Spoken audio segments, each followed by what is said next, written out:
Muy buenos días, bienvenidos a Televisión de la Universidad Fernando Pessoa Canarias.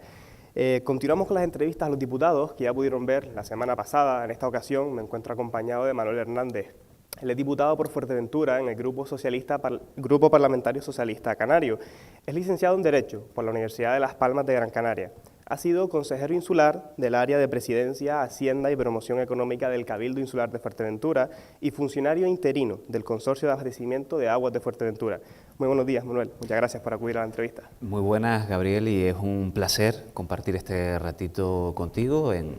un escenario estupendo como es el Paraninfo de la Universidad Fernando Pessoa y dar a conocer también pues bueno, la actividad parlamentaria que venimos desempeñando en este último año y medio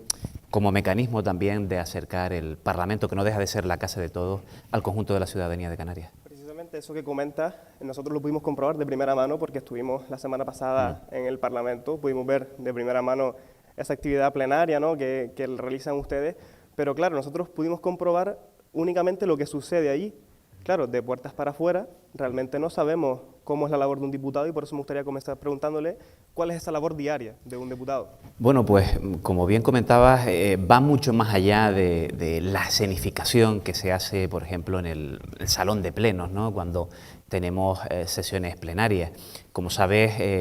la actividad del Parlamento se distribuye en diferentes comisiones donde los diputados y diputadas pues, desempeñan su labor atendiendo a la problemática real de la ciudadanía y más allá de la labor que se realiza en el propio Parlamento, pues hay también una labor previa de trabajo, de estudio, de diagnóstico de la situación, de reuniones con los diferentes colectivos y asociaciones que nos trasladan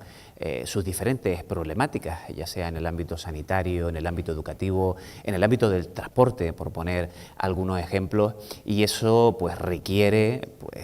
prácticamente una disponibilidad 24 horas los 7 días a la semana. Como digo, es verdad que la ciudadanía, la percepción que tiene es que la labor parlamentaria se reduce al trabajo en comisión o en pleno, pero para llegar allí se requiere un trabajo previo, muchas veces invisible. Lo que hacemos en muchas ocasiones los diputados y diputadas es precisamente hacer uso de las redes sociales para dar a conocer ese trabajo invisible que hacemos y que nos permite pues, presentar después diferentes iniciativas parlamentarias e intentar lograr acuerdos con las otras fuerzas políticas, porque al final de eso se trata. Yo creo que todos los grupos parlamentarios tenemos un objetivo común, que es mejorar la vida de la gente, aunque tengamos diferentes perspectivas y diferentes opiniones sobre temas de calado, pero nos une ese objetivo común y es lo que procuramos hacer día a día en el Parlamento de Canarias. ¿Y cómo se llega a ser diputado? Porque sí es verdad que tienes experiencia, tienes pasado en la política, pero ¿cómo se llega quizás a ese techo, ¿no?, a ese de ser diputado en el Parlamento de Canarias? Bueno, es una pregunta complicada. Es verdad que a mí la política me ha gustado desde siempre. Vengo de una familia que ha vivido pues, la política prácticamente toda su vida y es verdad que me impliqué desde muy joven en la actividad del Partido Socialista. A partir de ahí, pues bueno, es verdad que ha sido la labor del día a día la que me ha permitido obtener la confianza también de los compañeros y compañeras, que son quienes al final, en última instancia, me han propuesto para formar parte de las diferentes listas del Partido Socialista. Primero, en el Cabildo de Fuerteventura, en el año 2019, que fue mi primera incursión política, y ahora asumiendo la labor de encabezar la candidatura al Parlamento de Canarias por la isla de Fuerteventura. Como digo, al final yo creo que con trabajo, con tesón, con preparación y siendo consciente de que uno a lo que viene a la política es a poner su granito de arena, a contribuir a cambiar las cosas, a mejorar la vida cotidiana de la gente y a partir de ahí, pues bueno, es verdad que hay mucha gente preparada, hay mucha gente que tiene las cualidades absolutamente necesarias para llegar a donde algunos hemos tenido la suerte de llegar, ¿no? Decía ahora que empezó desde joven y mencionaba antes también el uso importante de las redes sociales. Me gustaría preguntarle si usted cree que los jóvenes son conscientes de lo importante que es la política. Bueno, probablemente no, y a mí también me ocurrió lo mismo, es decir, yo viví la política de cerca, bueno, porque mi entorno familiar siempre se implicó de lleno en la actividad política, pero no llegué a ser consciente de la trascendencia que tenía para cambiar la vida de la gente, pues bueno, hasta que estaba prácticamente en secundaria, ¿no? Creo que nos falta pedagogía, sobre todo, nos falta mucha pedagogía también a los responsables públicos, a quienes tenemos el honor y la responsabilidad de ostentar un cargo público a día de hoy, de transmitir la importancia de la política para cambiar a mejor o a peor la vida de la gente. Y en ese sentido, bueno, las redes sociales al final se han convertido en el mejor instrumento para acercarnos a la gente joven. Bueno, todavía me sigo yo considerando joven, no tanto como hace unos años, pero sí me identifico pues con esa parte de la población que ve a la política como algo muy lejano, que no da respuesta a sus inquietudes, y lo que procuramos, al menos lo que yo procuro en la medida de mis posibilidades, es usar esas redes sociales para acercarnos a ese segmento de la población que al fin y al cabo supone pues el futuro de nuestra comunidad autónoma, de mi isla y del conjunto del país. Lo decía ahora, ¿cómo se hace esa labor de acercar a los jóvenes y en general a la población, la política y esa importancia de ser diputado y trabajar por ello, siendo de una isla menor, siendo de Fuerteventura? Porque claro, imagino que no será lo mismo que ser de Gran Canaria o de Tenerife, ¿no? Hombre, el ser de una isla no capitalina o de una isla periférica, como se dice ahora, pues es verdad que tiene sus hándicaps. Es verdad que permite aportar al Parlamento de Canarias la visión de unas islas que por esa doble insularidad, por una menor población, tienen unos problemas diferentes a los que pueden tener en Gran Canaria y Tenerife. Y obviamente eso también redunda en la propia actividad parlamentaria. Como comentaba, pues, bueno, tienen los hándicaps de la conectividad a la hora de desarrollar la labor parlamentaria. Como todos saben, el Parlamento tiene su sede en Santa Cruz de Tenerife y eso nos obliga a los diputados y diputadas de las otras islas y especialmente de las islas no capitalinas, pues bueno, pues a jugar con la conectividad tanto aérea como marítima que nos proporcionan las diferentes compañías y nos obliga en muchas ocasiones también, pues bueno, a tener que hacer varias noches fuera de casa al mes, con lo que eso supone también en términos de conciliación de la vida familiar con la vida laboral. Pero creo que es importante que las islas no capitalinas planteen los problemas específicos de estas islas y que por tanto se pongan en el escenario público, en el escenario mediático, para que se tome conciencia de ellos y para que desde los poderes públicos se actúe en consecuencia y dar respuesta a estos problemas. Precisamente una de las últimas proposiciones y una de las que has propuesto como diputado es la de las bonificaciones al precio final del combustible en Fuerteventura y Lanzarote, que finalmente fue rechazada.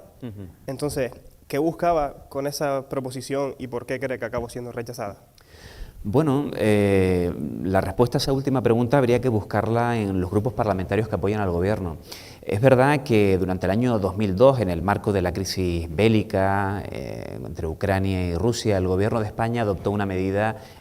muy buena y sin precedentes, que fue bonificar el precio del combustible por 20 céntimos en todo el país. Esta medida decayó en el año 2023 y cuando el nuevo Gobierno de Canarias, de Coalición Canaria y de Partido Popular, decide recuperar esta medida, deciden hacerlo solamente para las denominadas Islas Verdes, las islas de La Palma, La Gomera y Hierro, que efectivamente tienen un serio problema en términos del incremento del coste del combustible. Pero este problema también se daba y se da en las islas orientales, en las islas de Fuerteventura y Lanzarote. Es verdad que en menor medida, y lo que planteamos, lo que planteé yo a través del Grupo Parlamentario Socialista, era extender esta bonificación de forma ponderada, de forma proporcional, a las islas orientales. Bueno, yo creo que en primera instancia no supieron ver el impacto político y el impacto económico que tenía para el bolsillo de los majoreros y majoreras, de los lanzaroteños y las lanzaroteñas, aplicar esta medida. Es verdad que, bueno, por suerte, en el último proyecto de ley de presupuestos para el año 2025, esa presión política ha servido para que el Gobierno de Canarias extienda esta bonificación también a las islas de Fuerteventura y Lanzarote. No sabemos en qué términos económicos se va a hacer, porque queda a expensas de su determinación por parte de la Consejería de Hacienda, pero creemos que es un paso importante, creemos que es un paso que corrige la doble insularidad, que corrige esa tercera insularidad que se había creado al no extender esa bonificación al combustible a las islas de Fuerteventura y Lanzarote, y que es consecuencia pues, de esta labor que quiero creer que es constructiva, que es exigente pero constructiva, de oposición que hemos hecho desde el Grupo Socialista y que ha culminado en que esta medida se extienda también pues, a mi isla y también a la isla de Lanzarote. Una labor de oposición que también es necesaria, ¿no? Al fin y al cabo, en democracia, pues obviamente es necesaria esa labor de oposición.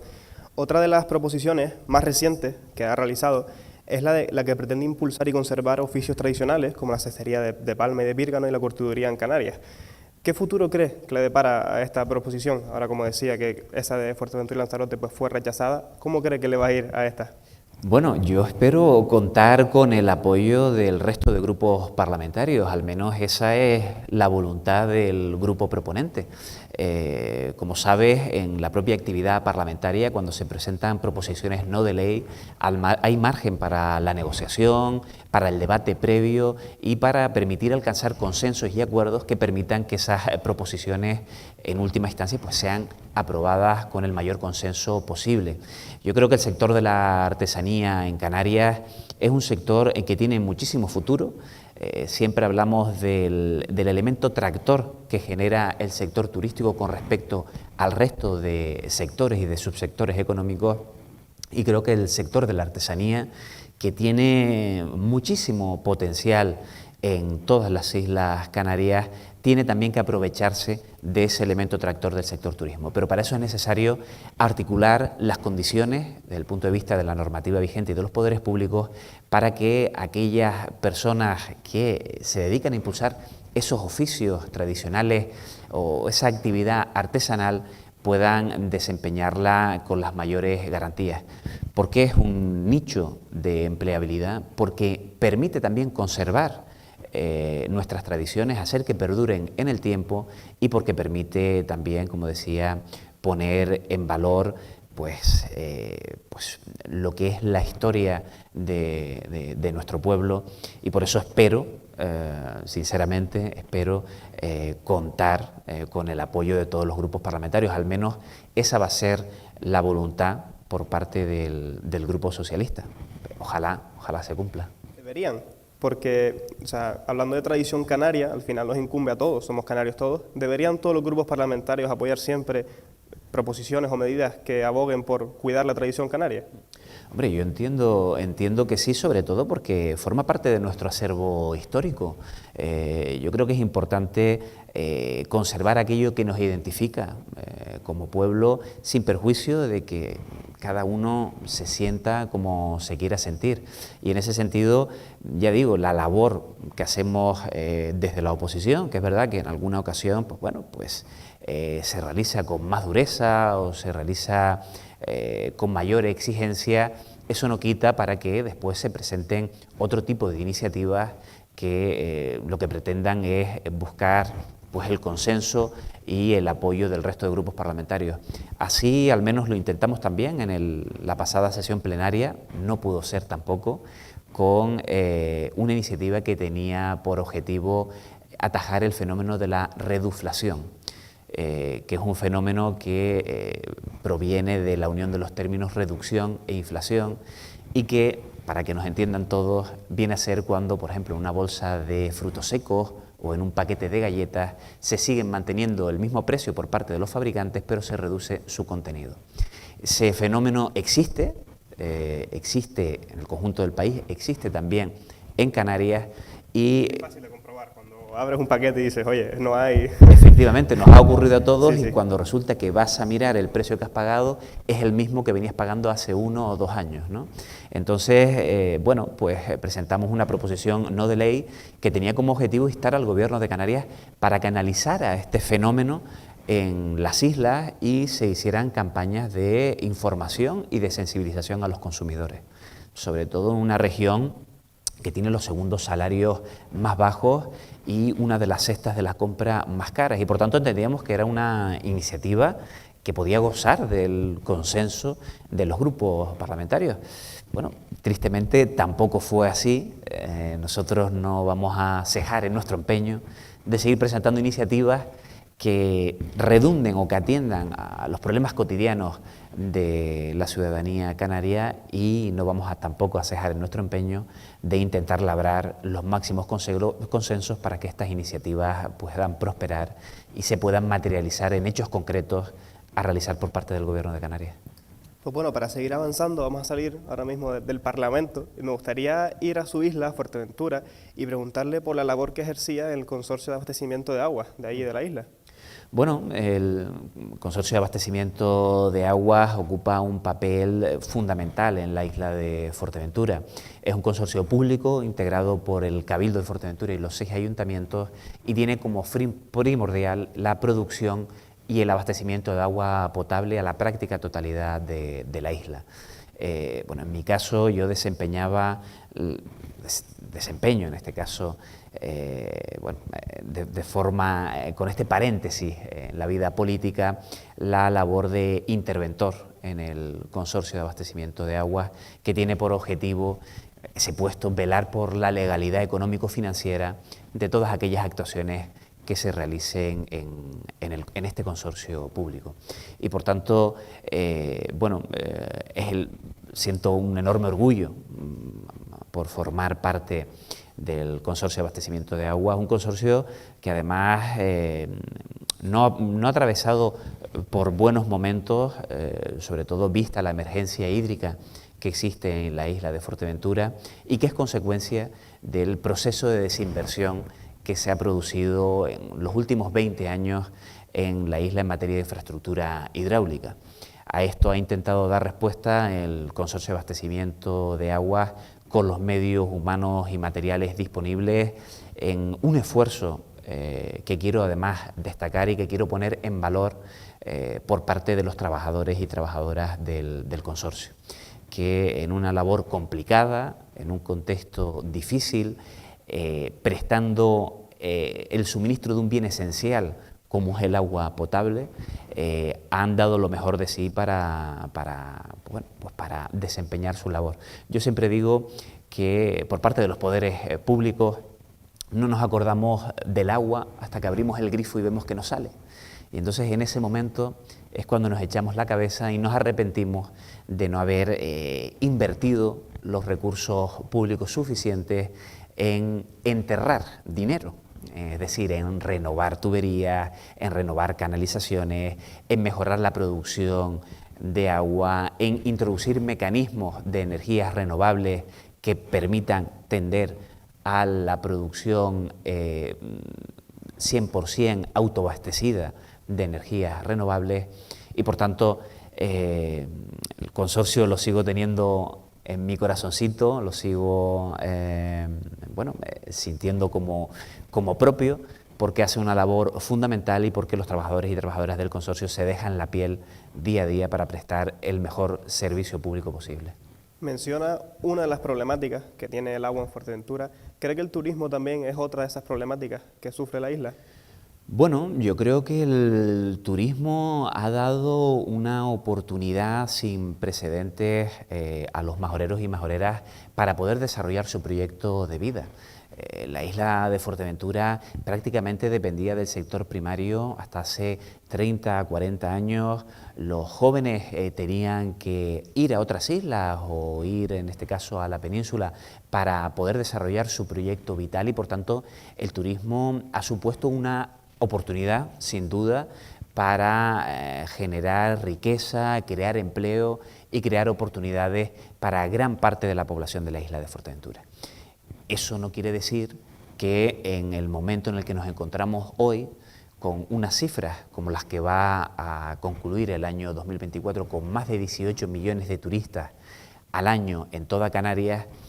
eso no quiere decir que requiera dar una pensada al modelo turístico. Y sobre todo en islas como las de Fuerteventura o Lanzarote, que tienen una presión turística importante y que probablemente requiere repensar el modelo turístico y pasar de las palabras a los hechos, porque siempre hemos dicho que hay que tender a un modelo que deje de contar turistas y que empiece a valorar la calidad y la excelencia del destino. Yo creo que en esa senda se está desde el Cabildo de Fuerteventura y yo creo que también por parte del Gobierno de Canarias desde hace ya algunos años, y lo que queremos es seguir profundizando en ese modelo que ponga en valor el territorio, que ponga en valor el paisaje y que, por tanto, mejore la calidad del turismo que nos llega en lugar de seguir incrementando la cantidad. Bueno, la isla de Fuerteventura yo creo que tiene todas las potencialidades para convertirse, yo creo que ya lo es, en un destino de excelencia, pero de seguir profundizando en ese modelo para que precisamente las disfuncionalidades, las disfunciones que genera el sector turístico en la vida cotidiana de quienes residen en Fuerteventura no se vean agravadas como ya se está viendo hoy, no solamente en términos, por ejemplo, de abastecimiento de agua, sino también en las posibilidades de acceder a una vivienda digna o de acceder a recursos públicos como pueden ser los educativos o los sanitarios. La verdad es que me encantaría seguir hablando del tema de Fuerteventura, además una isla preciosa, estuve ahí el verano pasado y creo que el turismo es una de las problemáticas en las que hay que centrarse en esa isla porque, como bien dice, es algo que de aquí a unos años puede afectar bastante, sobre todo a la población de Fuerteventura, pero nos hemos quedado sin tiempo y no me gustaría despedirme sin antes realizarle una pregunta, y es si cree que ser diputado en el Parlamento de Canarias es su techo como político o le gustaría seguir aspirando a algo más. Bueno, es verdad que nunca me imaginé poder representar a mi isla como diputado en el Parlamento de Canarias. Si algo he procurado en mi corta vida política hasta este momento es no pensar más allá del puesto que uno desempeña, sobre todo porque es importante centrarse y focalizarse en la actividad que uno desempeña para dar lo mejor de sí. Bueno, yo la verdad que no aspiro a nada más que hacerlo lo mejor posible y a representar pues bueno, de forma digna, en este caso a los majoreros y majoreras en el Parlamento de Canarias y también al conjunto de la ciudadanía de Canarias, porque no podemos perder la perspectiva de que cuando estamos en el Parlamento legislando o controlando, fiscalizando la labor del Gobierno de Canarias, lo debemos hacer con una visión regional, sin olvidar que a pesar de que uno es elegido por una isla, está representando a los más de 2 millones de canarios y canarias. Pues bueno, a partir de aquí, lo que deba deparar el futuro, bueno, ya no depende de uno. Intentaremos hacerlo lo mejor posible para que, primero, la militancia del Partido Socialista siga confiando en mi persona y, en segundo lugar, para que los ciudadanos y ciudadanas, a la hora de depositar su voto y de depositar la confianza en cada uno de los diputados y diputadas, bueno, pues siga haciéndolo en mi persona. Una pregunta trampa, por si... Pues Manuel, Ya me he dado cuenta, muchas gracias por acudir a la universidad para esta entrevista, que imagino no debe ser fácil con la agenda apretada que tienen y más viniendo de otra isla, acudir a la universidad y a darnos esta oportunidad. Muchas gracias. Es un placer, Gabriel, y a disposición tuyo de la Universidad Fernando Pessoa para lo que estimen conveniente. Muchas gracias. Y hasta aquí la entrevista con Manuel Hernández, espero que la hayan disfrutado y les esperamos en siguientes programas. Un saludo.